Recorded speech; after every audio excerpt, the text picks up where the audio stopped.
Hello wapenzi watazamaji wa Kiroa Integrated Agrobusiness. Leo nimewaletea somo la ufugaji wa mbuzi, na sasa tutaenda kuangalia magonjwa ambayo ni hatari sana katika ufugaji wa mbuzi. Magonjwa ambayo mfugaji asipokuwa makini sana na kuelewa namna ya kudhibiti magonjwa haya yanaweza kumaliza mifugo yake ndani ya muda mfupi sana. Kwa hiyo ndugu mtazamaji, ni kuombe uendelee kubaki na sisi ili uweze kuendelea au ili uweze kupata somo hili moja kwa moja na uweze kujifunza na uweze kufuga ufugaji ambao unatija, ambao utaweza wewe kukufanya uweze kuendelea mbele katika ufugaji wako. Anayekuletea somo hili ni Nelson Mcharo. Lakini kabla hatujaanza somo letu, ni kuombe wewe mtazamaji, kama ndio mara yako ya kwanza kuangalia chaneli yetu ya Kiroa Integrated Agrobusiness, uweze kujisajili katika chaneli yetu, na haina gharama kubwa kujisajili. Gharama yake ni ndogo sana. Ni kitendo tu cha kubonyeza hayo maandishi mekundu hapo chini yaliyoandikwa subscribe, na itakuja kengele na yenyewe uibonyeze.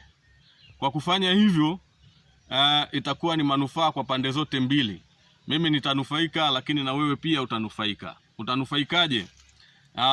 Kwa kubonyeza kengele na kubonyeza hayo maandishi mekundu, utaweza kupata masomo yetu mbalimbali ambayo tutakuwa pindi tu tutakapokuwa tumeyarusha kwenye chaneli yetu. Utakuwa wa kwanza kupata ujumbe ya kwamba chaneli yetu imetoa somo fulani. Kwa hiyo unaweza kulifuatilia somo hilo moja kwa moja.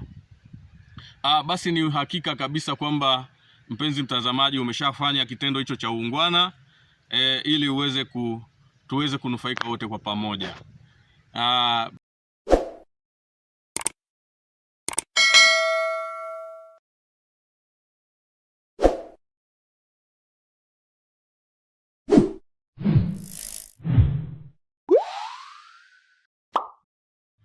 Basi mpenzi mtazamaji, baada ya kufanya kitendo hicho cha uungwana cha kubonyeza maandishi mekundu na kengele, twende moja kwa moja kwenye somo letu la leo, ambalo nimekwisha kuelezea kwamba leo tunaenda kuangalia magonjwa ambayo ni hatari sana katika ufugaji wa mbuzi. Hivyo ni vizuri kila mfugaji akafahamu magonjwa haya ili aweze kujua namna gani ya kudhibiti magonjwa haya na kukinga mbuzi wake ili asije akapata madhara makubwa.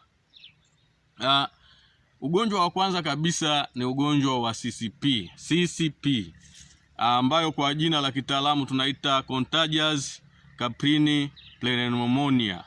Huu ni ugonjwa wa mapafu au mfumo wa hewa.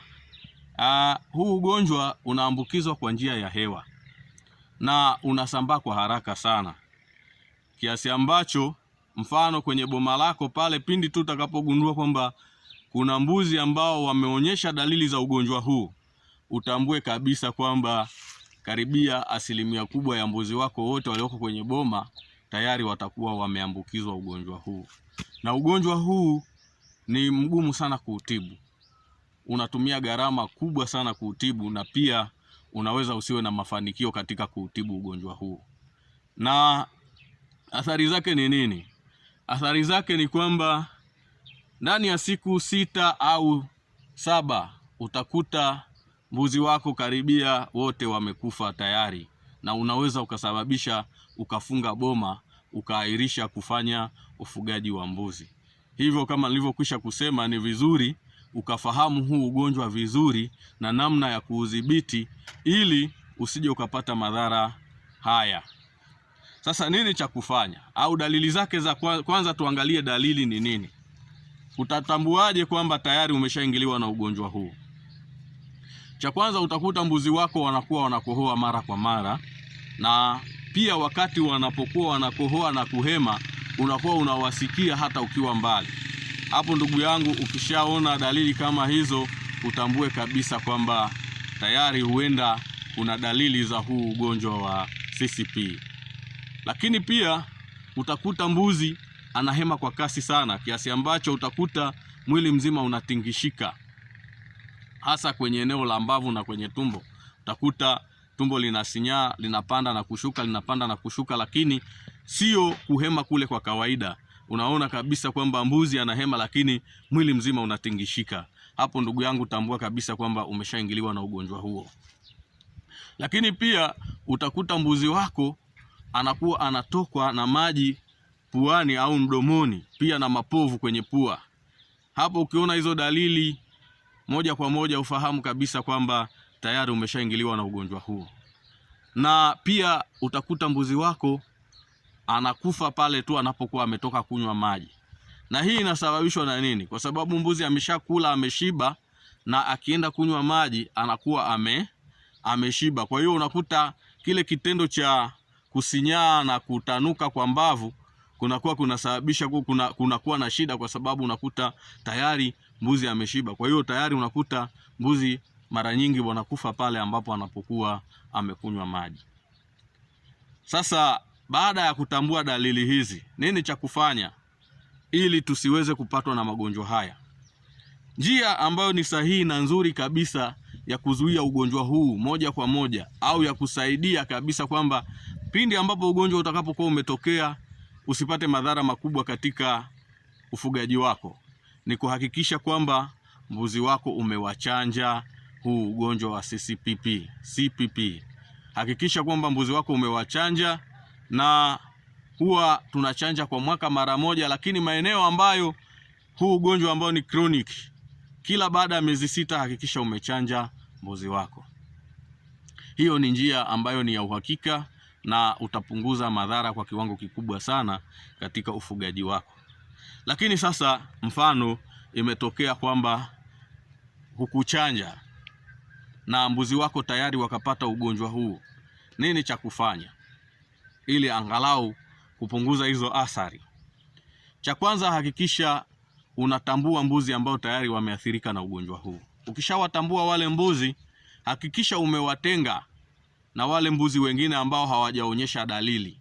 Hakikisha umewatenga eneo ambalo ni la mbali kabisa, umbali ambao angalau mita 100 au mita 200, na hakikisha hakuna namna hawa mbuzi wanaweza kukutana. Hiyo ni njia ya kwanza, ili kuzuia hawa mbuzi ambao tayari wameshaonyesha dalili, ambao wana ugonjwa tayari, wasiambukize mbuzi wengine. Hiyo ni njia ya kwanza. Lakini njia nyingine ambayo kwangu mimi ilinipatia mafanikio kidogo ni kuhakikisha kwamba mbuzi wako baada ya kuwatenga wachome sindano ya Azithromycin cc 5, na utachoma hiyo Azithromycin kwa siku 3 mfululizo. Lakini pia usiruhusu mbuzi wako wakanywa maji. Na mara nyingi wanakuambia mbuzi hawa ambao wameshaathirika, kama umewachoma asubuhi, usiwapeleke kwenye kula majani, unawaachia tu wenyewe mpaka jioni. Utakuta ashakuwa amepata nafuu ambayo inamwezesha yeye mwenyewe kwenda kula majani. Lakini zuia mbuzi hawa wasiende kunywa maji. Kama utakuta upati matokeo mazuri kwenye Azithromycin, hakikisha umechukua OTC 20%, chukua cc 3 changanya na cc 2 za Tylosin. Uwachome mbuzi wako, na utawachoma kwa siku 3 mfululizo. Hapo kidogo utakuta kuna ambao watakaokufa, lakini kuna ambao utawasaidia na wataweza kuendelea na maisha yao, kusurvive. Kwa hiyo tayari utakuwa umepunguza madhara ya huu ugonjwa. Hizo ndio njia ambazo unaweza ukafanya pale ambapo tu utagundua kwamba mbuzi wako wamepatwa na ugonjwa wa CCP. Lakini njia ambayo ni ya uhakika, ambayo haina maswali, ambayo haitakusumbua, ambayo itakusaidia wewe kupata manufaa makubwa, mbuzi wako hawataathirika, ni kuchanja. Kwa hiyo ndugu yangu mfugaji, hakikisha kwamba unakuwa na ratiba ya kuchanja mbuzi wako kila baada ya mwaka mmoja au kila baada ya miezi 6, hasa kipindi ambapo unakuta kuna huu ugonjwa unakuwa unalipuka mara kwa mara. Basi tuende tukaangalia ugonjwa mwingine wa pili. Ugonjwa mwingine ni ugonjwa ambao unaitwa PPR. Huu ni ugonjwa ambao ukiweza kufika kwenye boma lako ndani ya siku 3 unaweza ukamaliza mbuzi wako wote. ni ugonjwa ambao ni hatarishi sana, na ni ugonjwa ambao unasababisha mbuzi wako wanaonyesha dalili za magonjwa mengi. Yaani utakuta anaonyesha dalili za ugonjwa wa CCPP, yaani ugonjwa wa mapafu, lakini pia ugonjwa wa kuharisha, utakuwa na magonjwa mengi. Kwa hiyo unakuta kwamba mbuzi wako wanaugua magonjwa mengi kwa wakati mmoja.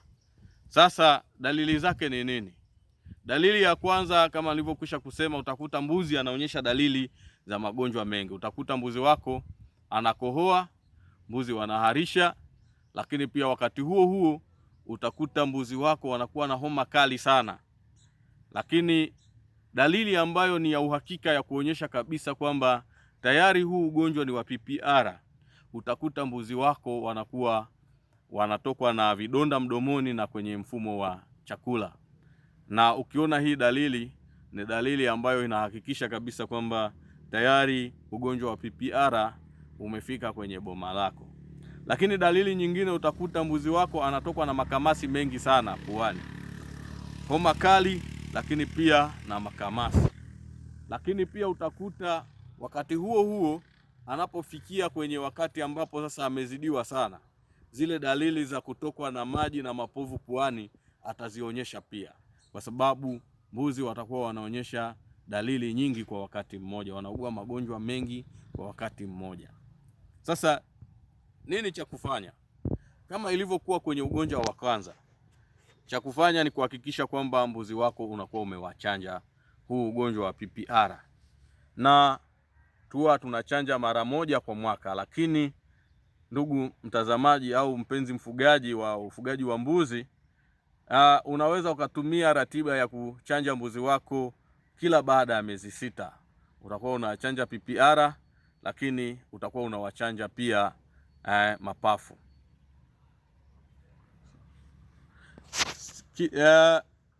Sasa hiyo ni hatua ya kwanza au hatua ya kuzuia huu ugonjwa.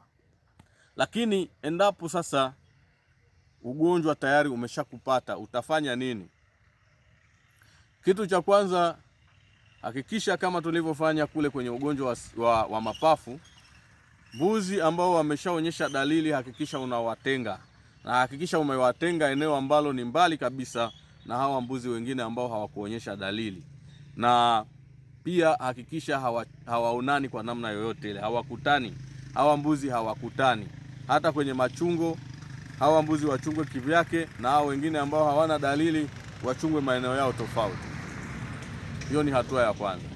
Lakini hatua nyingine ni kwamba utatibu zile dalili za ugonjwa ule ambao zinakuwa zinaonesha. Kwa mfano, mbuzi anakohoa, utamchoma Tylosin na OTC kwa utaratibu ule ule wa kuchanganya cc3 na cc2 kwa mfululizo kwa muda wa siku 3. Lakini pia utamchoma mbuzi wako Penistrip. Hii itasaidia kukausha madonda yale ambayo yanatokea mdomoni. Lakini hii ni hatua ya pili ili kutibu haya magonjwa ya vidonda mdomoni. Kitu cha kwanza, hakikisha mbuzi wako unamchukua, unamuosha vizuri na maji masafi kwa kutumia chumvi kwenye mdomo, vile vidonda unavikoboa vyote. Baada ya hapo ndipo umchome ile Penistrip. Hiyo itasaidia kukausha vile vidonda kwa haraka. Lakini kama mbuzi wanaharisha, hakikisha unakuwa unawachoma sulfa. Hii itasaidia kwa kufunga ule ugonjwa wa kuharisha. Hizo ndio dalili na vitu ambavyo tunaweza tukavifanya pindi ambapo huu ugonjwa umetokea. Mpenzi mtazamaji, ugonjwa mwingine wa tatu ni ugonjwa unaoitwa nasogranuloma au naso botfly. Huu ni ugonjwa ambao unasababishwa na inzi. Inzi anachokifanya, anataga mayai kwenye pua ya mbuzi, na yale mayai yanakuwa yanaendelea kusogea mbele kwenye eneo la uwazi wa pua ya mbuzi au nasal cavity. Mwisho wa siku yale mayai yanaenda mpaka kufika kwenye ubongo. Lakini haya mayai kadri yanavyozidi kukaa pale kwenye pua ya mbuzi, yanakuwa na kudevelop kitu ambacho yana develop ncha mbili ambayo yanaitwa hooks. Zile ncha mbili ndo anazozitumia kushikilia pale ambapo kwenye ile nafasi ya eneo la wazi la pua ya mbuzi au nasal cavity. Na hizi hooks ndio hizo ambazo anazitumia katika kufyonza majimaji yanayozalishwa pale kwenye eneo la nasal cavity. Maana haya mayai hayana mdomo. Kwa hiyo yale mayai yanaendelea kukua pale, mwisho wa siku yakishakuwa makubwa, yule mbuzi anapokuwa anapiga chafya, yale mayai yanatoka nje, alafu yakikuta mazingira ambayo ni yanaruhusu ukuaji wao, yanaendelea kukua na kuwa inzi kamili. Sasa haya mayai yanapokuwa kwenye nasal cavity yanasababisha kitu gani? Athari zake kwa mbuzi ni nini? Kwa sababu zile ncha mbili ambazo nimezielezea ndio zinatumika kushikilia kule kwenye pua ya mbuzi na kwenye ule uwazi wa mbuzi, na yanafyonza yale majimaji ambayo yanakuwa yanazalishwa kule kwenye nasal cavity. Unakuta mbuzi muda wote eneo hilo anakuwa anawashwa. Kwa hiyo anakuta anashindwa kutulia. Mbuzi muda wote anakuwa ni mbuzi ambaye haeleweki. Anarukaruka tu, mara analia, anafanyaje. Hizo ni kwa sababu yale mayai kule ndani yanasababisha yule mbuzi anawashwa. Ndio maana mbuzi anashindwa kutulia. Sasa dalili za huu ugonjwa ni zikoje? Utakuta mbuzi anatoa makamasi ambayo yamechanganyikana na damu. Ukiona hivyo, lakini uone kabisa kwamba inawezekana mbuzi wako amepatwa na huu ugonjwa wa nasal granuloma. Lakini pia utakuta mbuzi anakuwa anatokwa na damu puani. Hii ni kwa sababu ya zile ncha ambazo zimeshikilia kule ndani na zinakuwa zinafyonza. Kwa hiyo unakuta wakati mwingine zinasababisha vidonda kule kwenye eneo la nasal cavity. Kwa mbuzi anakuwa anatokwa na damu puani.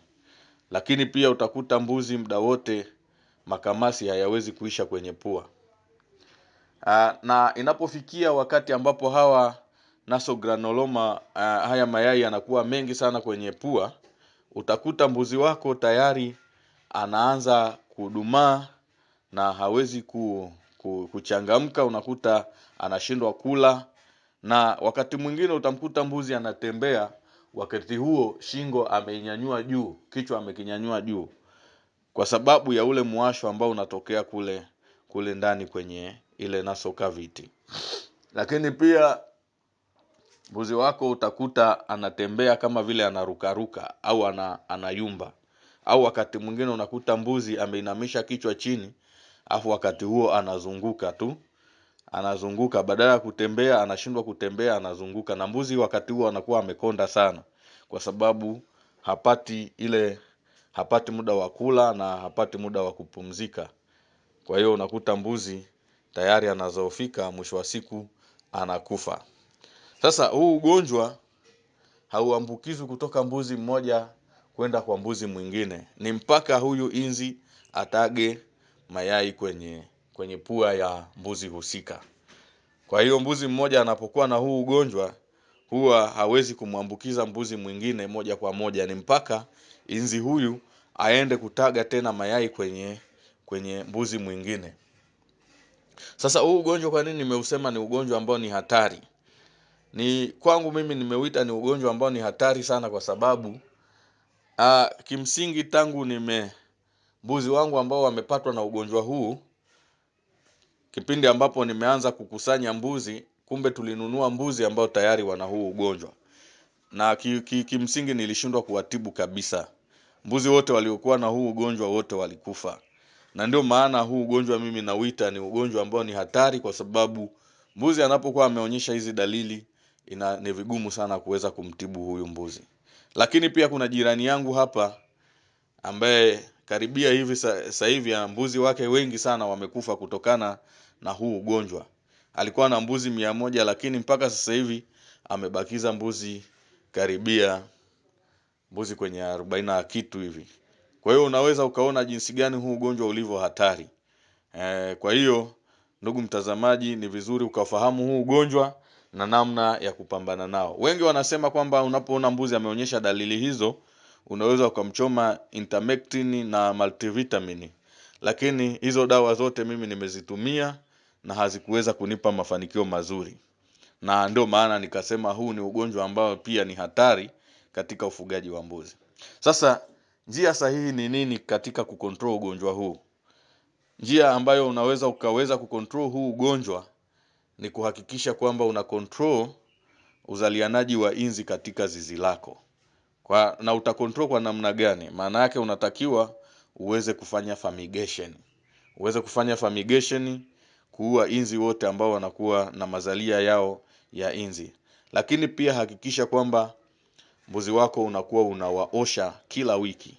Na unapokuwa unawaosha kwa kutumia dawa zile zinazoua kupe na wadudu wengine, hakikisha eneo hili la pua pia unalipulizia dawa vizuri ili kuondoa au kutoa nafasi ya hawa inzi kushindwa kutaga mayai katika eneo hili la pua ya mbuzi. Hayo ndio magonjwa ambayo ni hatari sana katika ufugaji wa mbuzi. Na ndugu mpenzi mtazamaji, ni vizuri ukayafahamu, lakini usikate tamaa, kwa sababu ziko njia za kuweza kuzuia haya magonjwa. Kama hivyo nilivyokueleza, tangu mimi nimeanza utaratibu huo wa kupuliza mbuzi wangu kila wiki, kuwaosha na dawa hizi ambazo zinaua wadudu, mpaka sasa sijawahi kupata tena huu ugonjwa. Kwa hiyo wafugaji wale ambao wanakuwa na ratiba ya kuosha mbuzi wao na dawa hizi zinazoua wadudu kila wiki, ni ngumu sana kupata huu ugonjwa.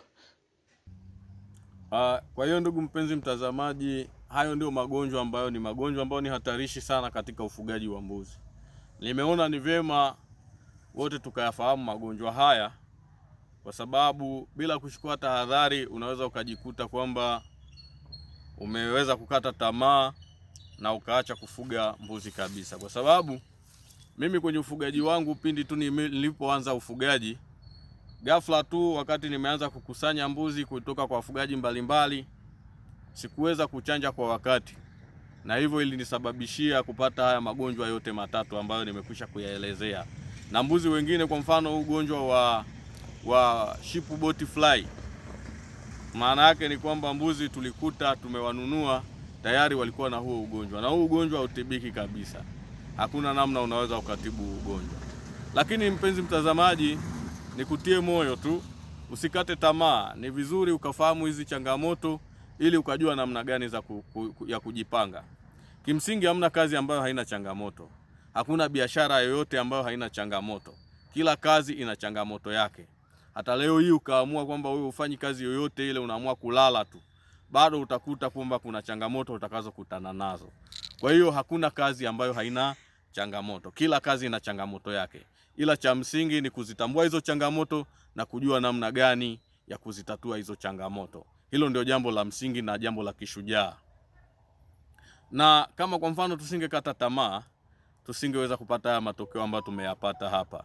Ukiangalia hapo, au mbuzi, hivyo vitoto vya mbuzi vimezaliwa ndani ya wiki moja. Hivyo vyote vimezaliwa ndani ya wiki moja. Na hii imetokana na namna gani? Baada ya kupambana na hizo changamoto hadi tukafanikiwa. Japo magonjwa haya yaliturudisha nyuma, maana karibia mbuzi 30 walikufa. Lakini hatukuweza kukata tamaa, kwa sababu nia yetu ni kufuga na kufikia malengo ambayo tumeyajiwekea sisi. Kwa hiyo ndugu mtazamaji, ni kuhakikishie hata wewe usikate tamaa. Cha msingi ni kutatua hizo changamoto, baada ya hapo songa mbele, utafanikiwa. Na ndugu mtazamaji, kama huja subscribe katika channel yetu, ni kuombe uweze kufanya hivyo. Bonyeza maandishi mekundu hapo yaliyoandikwa subscribe na bonyeza hiyo kengele.